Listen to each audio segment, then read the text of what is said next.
mes frères et sœurs, il nous arrive des fois de perdre la vie de prière. C'est-à-dire que tu ne pries plus comme avant.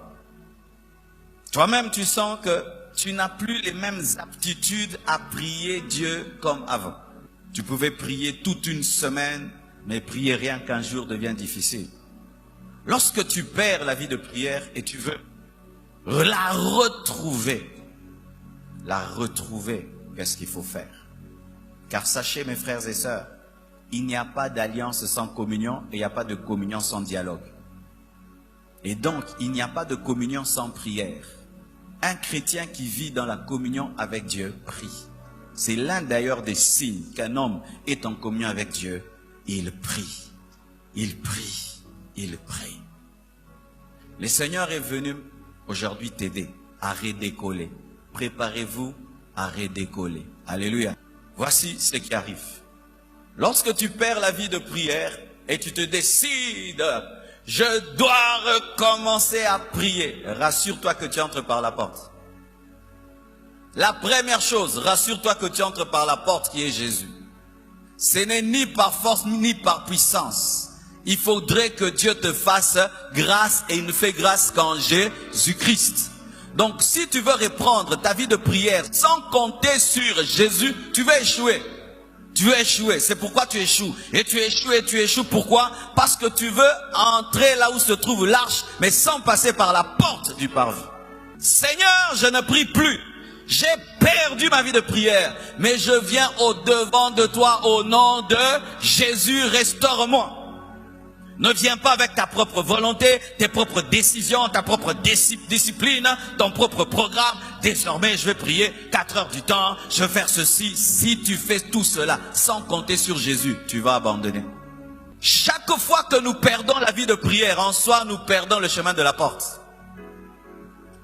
Ta communion avec Jésus est perdue. Tu dois la retrouver. Jésus doit redevenir la personne la plus merveilleuse de ta vie. Amen. Et tu entres. Mais voilà ce qui va t'arriver. Quand tu vas commencer à prier, tu vas vivre les manifestations de ta maladie spirituelle. Ça veut dire que l'habitude que tu as prise à ne pas prier va refuser de te quitter. Où il y a du bruit, tu pries, les pensées divaguent. Tu pries, ça divague. Tu as du mal à rester sur une requête.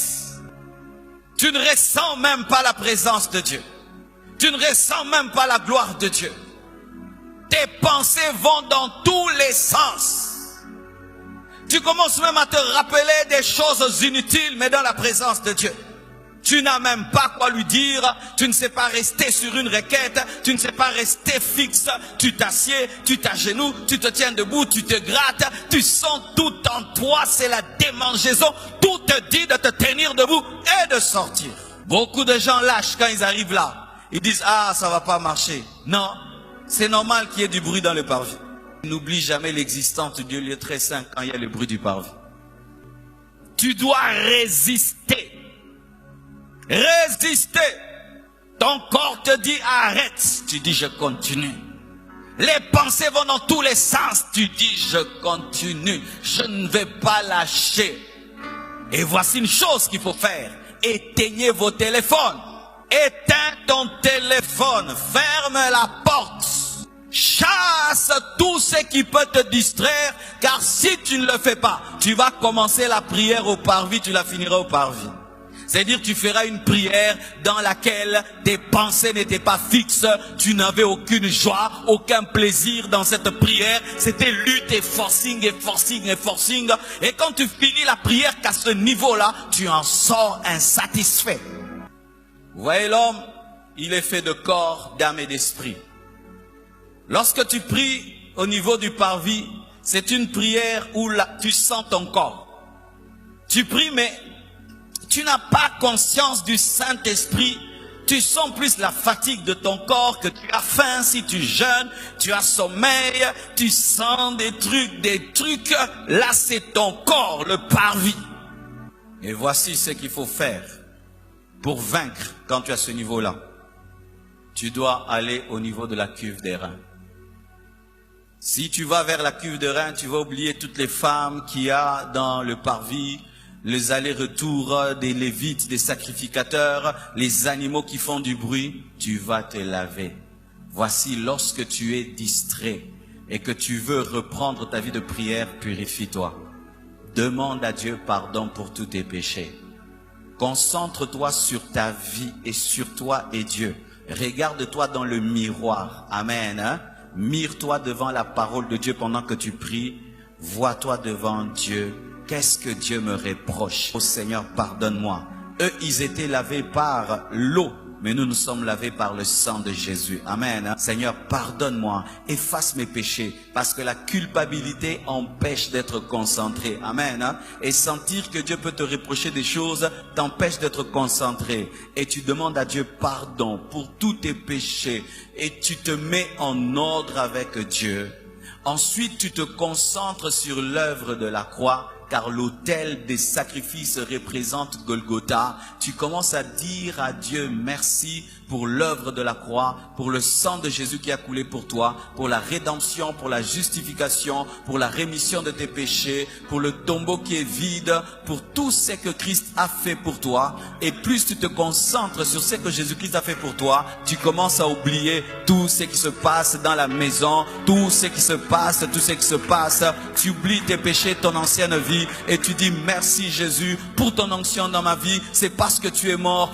Merci Jésus parce que tu as tout accompli. Tu as dépouillé les autorités, les dominations à la croix. Merci pour Golgotha. Tu es là. Et quand tu vas rester là, du coup, tu vas sentir, tu ne forces plus. Tu n'as plus de distraction. Parce qu'au niveau du lieu saint, il n'y a pas le bruit de l'extérieur. Et tout d'un coup, le chandelier, le Saint-Esprit commence à te guider. Tu as déjà vécu ça? Où tu commences la prière, c'est le forcing, et tu pries même en langue, mais langue en oranzoto, tu pries,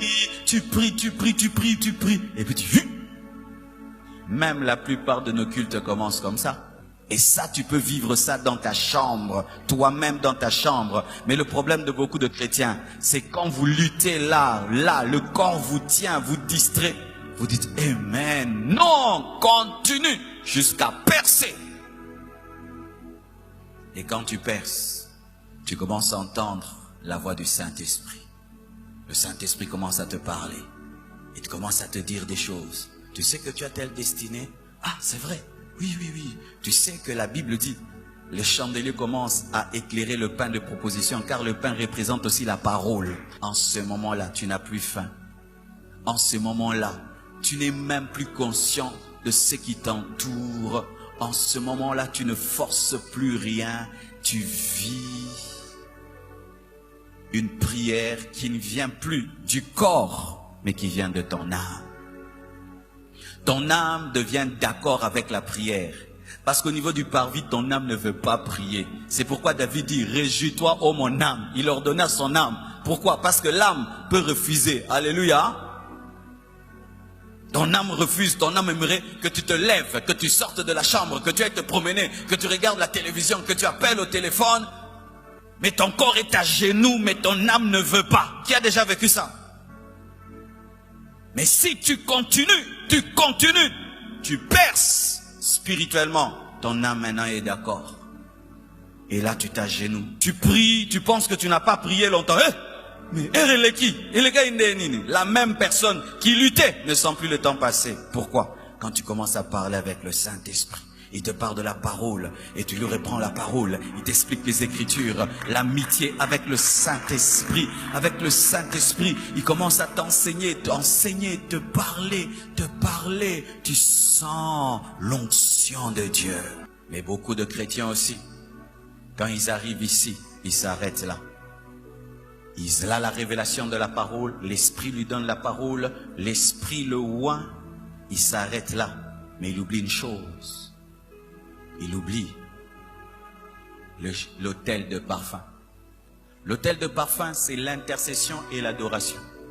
Lorsque tu vis des grands moments dans la présence de Dieu, n'oublie jamais les autres et n'oublie jamais ton grand Seigneur que tu dois adorer. C'est pourquoi, frères et sœurs, le plus haut niveau de la prière, C'est lorsque tu t'oublies toi-même, tu commences à penser aux autres et tu commences à adorer ton maître qui t'a choisi. Et l'Esprit de Dieu vient maintenant. Lorsqu'il t'enseigne, il te parle. Le chandelier te conduit vers l'autel de parfum, te conduit vers Jésus. Adore Jésus. Tu commences à adorer Jésus. Tu ne l'adores pas avec des mots, mais ton cœur, tu ressens de l'amour pour lui. Amen. Hein? Comme si tu parlais à un homme, tu parlais à une femme, tu ressens quelque chose. Des fois même tu peux être étonné, tu pleures, tu dis, oh nini mona ole laboué. Alléluia. Et c'est comme l'eau. Tu sens des larmes qui coulent de tes yeux. Et il te pousse à intercéder pour les autres. Prie pour ce frère-là. Prie pour cette sœur-là. Le parfum commence à monter. Le parfum, tu commences à intercéder pour les autres. Tu commences à adorer. Tu commences à adorer. Tu commences à intercéder. Tu t'oublies toi-même. Tu t'oublies. Maintenant, ça devient Dieu et les autres. Dieu et les autres. Dieu et les autres. Dieu et les autres. Dieu et les autres. Et tout d'un coup, ta chambre est saturé de la gloire. Un homme qui a déjà expérimenté la vraie prière jusqu'au niveau où sa chambre, son esprit est saturé de la gloire de Dieu, il ne saura plus prier ici. Il ne saura jamais faire les prières du parvis. Jamais. Jamais, jamais. C'est comme un vrai sportif, il ne peut pas faire un entraînement de 5 secondes et puis il arrête, c'est l'échauffement. Et un vrai homme qui a déjà connu l'intimité profonde avec Dieu, au point où tu oublies tout, il devient tout pour toi, tu ne sauras plus vivre une vie de prière, de distraction. Mais il y en a ici. Vous, quand vous priez, c'était là. Si tu ne pries que là, tu ne connaîtras jamais qui est Dieu. Tu connaîtras le bénéfice de la croix, que Dieu pardonne les péchés, les prières des bébés spirituels. Vous connaissez les bébés spirituels, c'est tous ceux qui savent faire quand ils prient. Dieu pardonne-moi, Seigneur pardonne-moi, Seigneur pardonne-moi, Jésus pardonne-moi, lave-moi pour les péchés d'hier, Seigneur pardonne-moi. Des prières de là. Oh Jésus, tu es mort pour moi à la croix. Seigneur, délivre-moi, bénis-moi. Le parvis. Mais quand tu grandis, tu commences à causer avec le Saint-Esprit dans la prière. L'Esprit commence à t'enseigner, te donner le pain. Il éclaire le pain. Il éclaire des versets que tu avais lus. Tu commences à les comprendre davantage, à les saisir davantage. Tu commences à entendre la voix de Dieu. Tu commences à dire, Dieu m'a parlé quand je priais. Il commence à éclairer certains domaines de ta vie que tu ne voyais pas. Il te dit, mais tu sais, tu as aussi tel potentiel. Oh, moi, oui, tu as tel potentiel. Et il commence même à te donner les noms des gens quand tu pries. Et dit, prie pour tel. Il te donne des requêtes. Bien aimé. Et il te dit des fois, arrête de prier, va lire la Bible. Tu ouvres, il éclaire et puis il te ramène encore à prier. Frères et sœurs, quand vous priez, voici ce que l'ennemi aime faire. Vous poussez à avoir conscience que de votre corps et du monde qui vous entoure et de vos besoins. Parce qu'il sait que si vous laisse prier, si vous laisse, vous découvrirez que vous avez le meilleur ami qui vit en vous. Je ne sais pas si c'est toi, mais moi, vraiment, je prie par besoin d'amitié. Quand je ne prie pas profondément, je me sens comme si je suis en train de mourir parce que mon ami Jésus, je n'ai pas été trop profond avec lui. Il me manque. Il me manque. Persévère. Le téléphone se radaka. Le bruit entre. Tu fermes. Tu es fatigué d'être debout, tu t'agenouilles. Tu es fatigué de t'agenouiller. Tu pries même allongé. Fatigué de t'allonger debout. Dieu voit, cet enfant me cherche. Pouf, l'Esprit de Dieu commence à te parler. L'Esprit de Dieu commence à t'enseigner. L'Esprit de Dieu commence à te révéler les choses. Il commence à te donner des requêtes. Il te pousse dans l'adoration. Et l'adoration t'amène dans la gloire. Et la gloire, chaque fois qu'elle descend, transforme l'homme qui la vit. La gloire est venue sur Moïse, son visage a rayonné. Mais nous, ce n'est pas seulement le visage qui rayonne, toute notre vie rayonne. Car Jésus sur la montagne de la transfiguration, ce n'est pas seulement son visage qui a rayonné, tout en lui a rayonné. Tel il est, tel nous sommes. Est-ce que nous pouvons prier? Voici pour terminer. Soyez capturés par la gloire de Dieu. Une fois que tu arrives à prier jusqu'au point d'être saturé de lui, ne cherche qu'à faire que de telles prières. Et tant que tu n'es pas arrivé là, ne lâche jamais plus. Parce que comme tu l'as goûté, ton esprit n'oubliera jamais. Que Dieu vous bénisse abondamment. Merci beaucoup.